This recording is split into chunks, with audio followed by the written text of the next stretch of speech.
Hello everybody, welcome back to my channel. My name is Pinky. I'm the clinical pharmacist practitioner.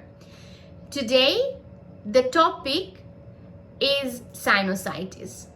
I'm doing this basically, I'm discussing on this topic today because one of my friends is really suffering from sinusitis, and I hope you're watching, and this is basically for you, my dear friend, and I hope it helps. Okay, now before I explain what is sinusitis, let me explain what is what is a sinus. So sinus are like small empty spaces behind the cheekbones, cheekbones and around the forehead, which basically becomes inflamed, and it is caused by an infection. So there is inflammation around the cheekbones, forehead area because of an infection. So sinusitis is basically inflammation around the sinus areas or around the sinuses.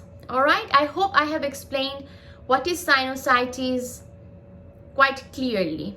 All right, now let's discuss about the symptoms. So let's discuss about the symptoms of sinusitis. So basically the symptoms that makes a sinus more likely is basically nasal blockage, congestion, and there can be facial, there can be dental pain, there can be reduced or absent sense of smell. All right, and now sinusitis can be bacterial or it can be viral. Now how I'm going to distinguish between this is very difficult to distinguish between bacterial and viral sinusitis. Now it will be bacterial infection if the symptoms is more than 10 days and there is purulent nasal discharge, nasty green discharge, and it is basically severely unilateral. All right, particularly over teeth or jaw, and there can be fever as well in bacterial sinusitis. Now I will think what to do. Now it's like a judgment basically when I see a patient with sinusitis. Now I have to think about whether my patient is systematically unwell. That means systematically overall the patient is not well. Then I will offer immediate antibiotic, and depending on my clinical judgment, I will decide whether to refer the patient to a hospital or not. But in order for me to refer the patient to a hospital, the patient needs to be systematically unwell. Overall, the patient will be not feeling very good, and obviously I need to think about complications such as periorbital, around this orbit area, around this area, or there is intracranial infection. It can be associated with teeth infections or around the eye areas, those region, if there is an infection or not. I need to think about those things as well. Alternatively, if the patient is suffering from pneumonia or any kind of systemic infection, I will also think about sepsis. I'll talk about sepsis in a different video. What is sepsis? In sepsis is a very it's not a very the patient is basically very systematically unwell. If the patient has got sepsis, the respiratory rate will be higher, and there are many other complications as well. So let's not stretch it to that. Now if my patient is systematically unwell, I'll offer antibiotics immediately, and if required, based on my clinical judgment, I might refer the patient to a hospital. Now if the symptoms is less than 10 days, then I will not offer any antibiotics, and I will definitely say to my patients look, this might take at least 2 to 3 weeks for completely to get resolved. And obviously there will be a safety netting I'll be giving to my patients, that is, symptoms will get worse rapidly or significantly. If symptoms gets rapidly significantly worse, then seek help. If it is not better after 3 weeks, seek help. If you're systematically unwell, seek help. Now, obviously, together with that, I will also advise my patients about some self-care. Self-care is like paracetamol or ibuprofen. Ibuprofen is contraindicated in many conditions such as patients who has got asthma, COPD. Paracetamol is safe. Paracetamol, if you're more than 50 kilo, to be taken 4 times a day. And when required, every 4 hours, you have to take 2 every 4 hours, 4 times a day when required. Ibuprofen, please read the patient information leaflet and see if it is safe for you to take. But these are the options. Then I will also advise my patient about nasal saline or decongestant. Nasal saline spray, you can find it anywhere. And there is like, Sterimars. There are some other generic saline nasal spray as well. And there are basically many things over the counter. But the evidence is very, very low. But sometimes it does help my patients. Sometimes what happens, every patient reacts differently to medications. If one thing doesn't work, something else might work. Everybody's body reacts to medications differently. Alright, some patients, they might get benefit from an antihistamine such as cetirizine, loratadine. There can be oral decongestants such as xylometazoline, oxymetazoline. Xylometazoline, oxymetazoline, there is a limit to its use. Read the patient information leaflet. If you overuse it, you might have the nasal congestion just can bounce back and it can be very severe. So basically nasal decongestants used for a very limited time. So oral decongestants, what are the examples we have? There are Sudafed over the counter, and for nasal ones, you can go for xylometazoline, oxymetazoline. There are mucolytics as well, which you can buy over the counter. And sometimes mucolytics, you can also get it in a prescription like carbocysteine. There is like steam inhalation. If you put a bit of albus oil or menthol oil, just menthol, albus oil or menthol in hot water and just go for steam inhalation. You can do it as much as you want throughout the whole day, but I would suggest at least for 15 minutes. It will just clear the blockage, the nasal passages.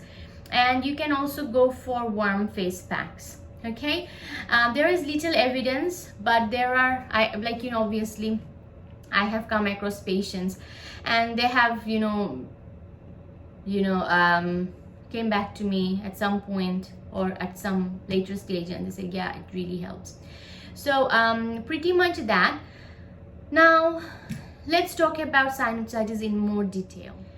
Now, another most important thing which would like to discuss about sinusitis. Another thing which I would like to discuss about sinusitis is if the symptoms is more than 10 days, what I'm gonna do. So basically, if it is like more than 10 days, I'm going to offer a 14-day course of high dose nasal steroids. And basically, I will offer this to patients who are aged 12 years and over.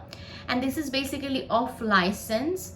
And the nasal steroids can be mometasone, 200 microgram twice daily.